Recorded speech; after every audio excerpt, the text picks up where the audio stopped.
5 കാര്യങ്ങൾ ശ്രദ്ധിച്ചു കഴിഞ്ഞ് കഴിഞ്ഞാൽ നിങ്ങൾക്ക് നാട്ടുകാരെ കൊണ്ട് നല്ലത് പറയിക്കാനായിട്ട് പറ്റും. 2 ദിവസം മുന്നേ ഞാനൊരു വീഡിയോ പോസ്റ്റ് ചെയ്തിട്ടുണ്ടായിരുന്നു എങ്ങനെ നല്ലൊരു അഹങ്കാരി ആവാന്നുള്ളത്.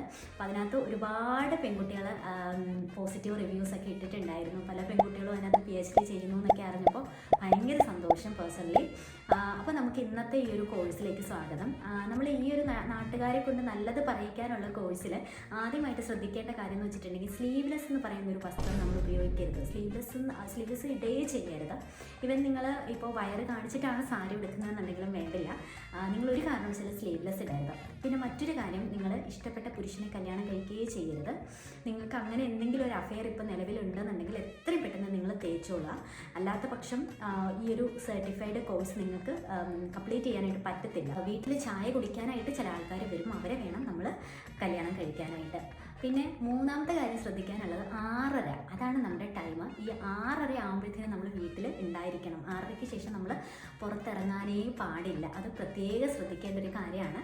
പിന്നെ നാലാമത്തെ കാര്യം എന്ന് പറഞ്ഞിട്ടുണ്ടെങ്കിൽ നമ്മൾ സംസാരിക്കുന്ന സമയത്ത് നല്ല പക്വതയോടെ നമ്മൾ കുനിഞ്ഞ് ഭവ്യതയോടെ വേണം സംസാരിക്കാൻ. വോയിസൊക്കെ നല്ല താഴ്ത്തിയിട്ട് വേണം സംസാരിക്കാൻ.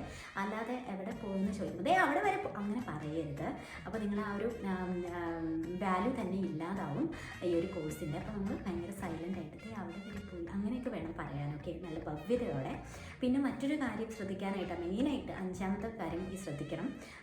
അതായത് നിങ്ങൾ പബ്ലിക്കിൽ നടക്കുമ്പോൾ, റോഡിലൂടെ നടക്കുമ്പോൾ വല്ല പുരുഷന്മാരെയൊക്കെ കാണുകയാണെന്നുണ്ടെങ്കിൽ നിങ്ങളിങ്ങനെ തല കുനിച്ച് മാത്രമേ നടക്കാൻ പാടുള്ളൂ.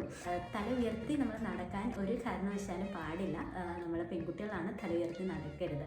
അപ്പോൾ ഇതൊക്കെ ചെയ്ത് കഴിഞ്ഞിട്ടുണ്ടെങ്കിൽ നിങ്ങൾക്ക് ഈ ഒരു സർട്ടിഫിക്കറ്റ് നേടാനായിട്ട് പറ്റും. പിന്നെ അധികം വാല്യൂ ഒന്നും ഈ സർട്ടിഫിക്കറ്റിന് പ്രതീക്ഷിക്കേണ്ട. പക്ഷേ ഇത് കിട്ടിക്കഴിഞ്ഞ് കഴിഞ്ഞാൽ നിങ്ങൾക്ക് നാട്ടിലൊരു പവറാണ്, അത്രയേ ഉള്ളൂ. ഓക്കെ.